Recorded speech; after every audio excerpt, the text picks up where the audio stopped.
TV 24 news ವಾಹಿನಿಗೆ ಸ್ವಾಗತ. ಹಾವೇರಿ ಜಿಲ್ಲೆಯ ಶಿಗ್ಗಾವಿ ತಾಲೂಕಿನ ಬಂಕಾಪುರ ಪಟ್ಟಣದ ಬಸ್ ನಿಲ್ದಾಣದ ಸಮೀಪದಲ್ಲಿ ಇರುವ ಇಂದಿರಾ ಕ್ಯಾಂಟೀನ್ನಲ್ಲಿ ಊಟದ ವ್ಯವಸ್ಥೆ ತೃಪ್ತಿಕರವಾಗಿದ್ದರೂ ಕೂಡ ಸ್ವಚ್ಛತೆ ಮತ್ತು ಮೂಲ ಸೌಕರ್ಯಗಳ ಸಮಸ್ಯೆಗಳು ಸಾರ್ವಜನಿಕರ ಅಸಮಾಧಾನಕ್ಕೆ ಕಾರಣವಾಗಿದೆ. ಬಂಕಾಪುರ ಸೇರಿ ಸುತ್ತಮುತ್ತಲಿನ ಗ್ರಾಮಗಳ ಜನ ಪ್ರತಿದಿನ ಕ್ಯಾಂಟೀನ್ಗೆ ಆಗಮಿಸಿ ಊಟ ಮಾಡ್ತಾರೆ. ಆದರೆ ಕೈ ತೊಳೆಯುವ ನೀರಿನ ತೊಟ್ಟಿಗಳು ಮತ್ತು ಚರಂಡಿಗಳು ತುಂಬಿ ತುಳುಕುತ್ತಿರುವುದು, ಚರಂಡಿ ಪೈಪ್ಗಳಲ್ಲಿ ಸೋರುವಿಕೆ ಉಂಟಾಗಿರುವುದು ಸಾರ್ವಜನಿಕರ ಗಮನ ಸೆಳೆದಿದೆ. ಇದರಿಂದ ಕ್ಯಾಂಟೀನ್ ಸುತ್ತಮುತ್ತ ಅಸ್ವಚ್ಛ ವಾತಾವರಣ ನಿರ್ಮಾಣವಾಗ್ತಾ ಇದೆ ಅಂತ ಸಾರ್ವಜನಿಕರು ದೂರಿದ್ದಾರೆ.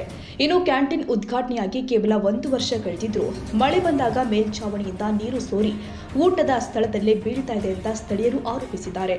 ಅಲ್ಲದೆ ಮಹಿಳೆಯರು ಮತ್ತು ಪುರುಷರಿಗಾಗಿ ಪ್ರತ್ಯೇಕ ಶೌಚಾಲಯಗಳಿದ್ರೂ ಕೂಡ ಅವುಗಳ ಸ್ವಚ್ಛತೆ ಸಮರ್ಪಕವಾಗಿಲ್ಲ ಎಂಬ ದೂರುಗಳು ಕೂಡ ಕೇಳಿ ಬರ್ತಾ ಇದೆ. ಸಾರ್ವಜನಿಕರು ನೀಡಿರುವ ಮಾಹಿತಿಯಂತೆ ಊಟದ ಗುಣಮಟ್ಟ ಮತ್ತು ವ್ಯವಸ್ಥೆ ತೃಪ್ತಿಕರವಾಗಿದ್ದರೂ ಕೂಡ ಸ್ವಚ್ಛತೆ ಮತ್ತು ನಿರ್ವಹಣೆಯಲ್ಲಿ ತಕ್ಷಣ ಸುಧಾರಣೆ ಅಗತ್ಯವಿದೆ. ಸಂಬಂಧಪಟ್ಟ ಅಧಿಕಾರಿಗಳು ಸ್ಥಳಕ್ಕೆ ಭೇಟಿ ಕೊಟ್ಟು ಕ್ಯಾಂಟೀನ್ನ ಸ್ವಚ್ಛತೆ, ಶೌಚಾಲಯಗಳ ನಿರ್ವಹಣೆ, ಚರಂಡಿ ವ್ಯವಸ್ಥೆ ಮತ್ತು ಮಳೆ ನೀರು ಸೋರಿಕೆ ಸಮಸ್ಯೆಯನ್ನ ಪರಿಶೀಲಿಸಿ ಅಗತ್ಯ ಕ್ರಮ ಕೈಗೊಳ್ಳಬೇಕು ಅಂತ ಸಾರ್ವಜನಿಕರು ಕೂಡ ಆಗ್ರಹ ಮಾಡಿದ್ದಾರೆ. ಏನು ರುಚಿ ಹೆಂಗಿದೆ? ಚಲೋ ಇದೆ.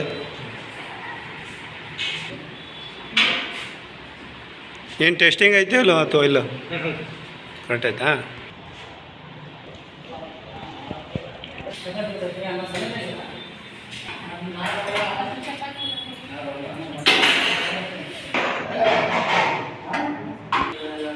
ಊಟ ಚಲೋ ಐತಮ್ಮ? ಹೇಳಮ್ಮ. ಹ್ಞೂ. Raviraj Sanshi, Haveri, TV 24 news. ಕನ್ನಡಿಗರ ಮೆಚ್ಚಿನ ನಿಮ್ಮ ಟಿವಿ 24 ಕನ್ನಡ ನ್ಯೂಸ್ ವಾಹಿನಿ ಇದೀಗ ಟಿವಿಯಲ್ಲಿ ಲಭ್ಯ.